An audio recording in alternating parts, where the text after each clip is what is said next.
नमस्कार मित्रांनो, lustre of एज्युकेटिव्ह आपल्या यूट्यूब चॅनलवर तुम्हा सर्वांचे मी ज्ञानेश्वरी स्वागत करते। बघा, टीईटी परीक्षेचे फॉर्म सुटले आहेत आणि बऱ्याच जणांनी फॉर्म भरले असतील व काही जणांचे फॉर्म भरणे बाकी असतील। तर बघा, फॉर्म भरताना प्रथम भाषा तसेच द्वितीय भाषा कोणती निवडावी यामध्ये मी हिंदी घेऊ शकते का, आणि जर हिंदी भाषा घेऊन मी पास झाले आणि पुढे हिंदी भाषा टीईटी चालत नाही असे पत्र किंवा जीआर आला तर मग काय करायचे। त्याचप्रमाणे जर माझं माध्यम मराठी असेल आणि मी आता टीईटीला हिंदी माध्यम निवडलं आणि परीक्षा पास केली तर माझं पुढे सिलेक्शन जर झालं तर डॉक्युमेंट व्हेरिफिकेशनला काही प्रॉब्लेम येईल का।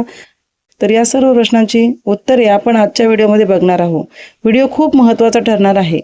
फक्त आपण भाषा जर व्यवस्थित आणि योग्य निवडली तरी तुम्ही टीईटी परीक्षेत चांगला स्कोर करू शकता। बघा, आधी आपण काही बाबींविषयी चर्चा करूया। भाषा निवडीचा संभ्रम काय आहे, तर प्रशांत बंब अलीकडेच बघा, आमदार प्रशांत बंब यांनी एक पत्रक काढले होते की शिक्षक हिंदी भाषा निवडून टीईटी परीक्षा पास होत आहेत, म्हणून इंग्लिश सक्तीची करा। परंतु बघा, सीटीईटी जर एक्झामचा विचार केला, तुम्ही जर सीटीईटी एक्झाम बघितली तर सीटीईटी एक्झाम मध्ये हिंदी भाषा ही असतेच आणि हिंदी भाषा होऊन खूप सारे शिक्षक सीटीईटी पास होऊन आपल्या टेट परीक्षा देऊन शिक्षक म्हणून आता सध्या रुजू झालेले आहेत। तर अशा पत्रकाला शासनाचे उत्तर हे सकारात्मक येणारच नाही। आणि जर पत्रक निघालेच तर काय होईल, पत्रक निघणे शक्यच नाही। आणि तुम्ही जर पत्रक निघाले तर तुम्ही आता फॉर्म भरताय आणि परीक्षा देताय, पुढे पत्रक निघाले तरी ते तुम्हाला लागू होणार नाही। कारण सर्वोच्च न्यायालयाने अलीकडेच बघा 55-60चा सर्वोच्च न्यायालयाने जो निर्णय दिला, सगळ्यांनाच माहिती आहे 55-60च्या संबंधित जो निर्णय दिला त्यामध्ये त्यांनी स्पष्ट शब्दात सांगितले आहे की टीईटी केवळ पात्रता परीक्षा आहे, त्यामुळे असला कुठलाच निर्णय होणे शक्य नाही। बघा, हा जर निकाल तुम्हाला बघायचा असेल तर 30 पानाचा हा निकाल आहे, तो व्यवस्थित तुम्ही वाचा आणि तुमच्या मनाचा संभ्रम दूर करा। आपण काय करतो, अनेक व्हिडिओ बघतो, कोणती भाषा निवडले तर काय होईल ह्या शंका आपण मनात ठेवतो, परंतु जर असे डॉक्युमेंट जर आपण वाचले तर आपल्या ह्या शंका सुद्धा दूर होतात। त्यामुळे असा कुठलाच निर्णय होणे शक्य नाही। बघा, परीक्षेत माध्यम कोणती निवडावी याविषयी भरपूर व्हिडिओ यूट्यूबला तुम्हाला मिळून जातील। तर बघा, इथे सरळ व साध्या सोप्या शब्दात मी तुम्हाला भाषा माध्यम कसे निवडायचे याविषयी थोडक्यात माहिती देणार आहे। बघा, व्हिडिओ शेवटपर्यंत बघा, भाषा निवडताना तुम्हाला 2 महत्त्वाच्या गोष्टी लक्षात घ्यायच्या आहेत।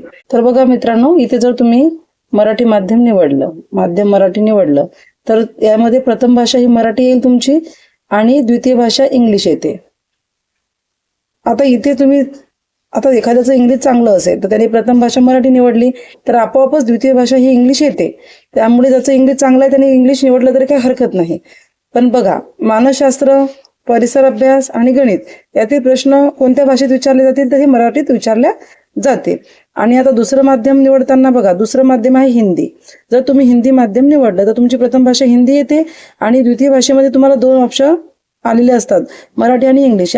तर बघा, यामध्ये ज्यांना स्कोअर करायचा आहे, चांगला इंग्लिश स्किप करायचा आहे आणि मराठी घ्यायचा आहे।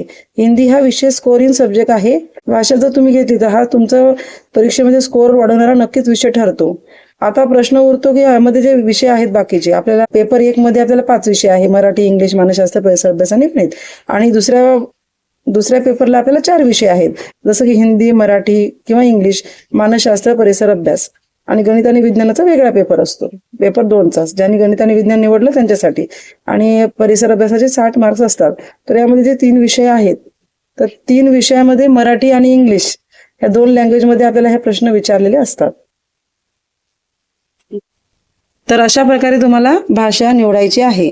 तरी काही याविषयी शंका असेल तर कमेंट बॉक्समध्ये नक्की विचारा। टीईटी परीक्षेत चांगला स्कोअरने पास होऊ शकता। चला तर मग इथेच थांबते। व्हिडिओ आवडल्यास नक्की लाईक करा, शेअर करा व तुमचे प्रश्न नक्की विचारा। धन्यवाद।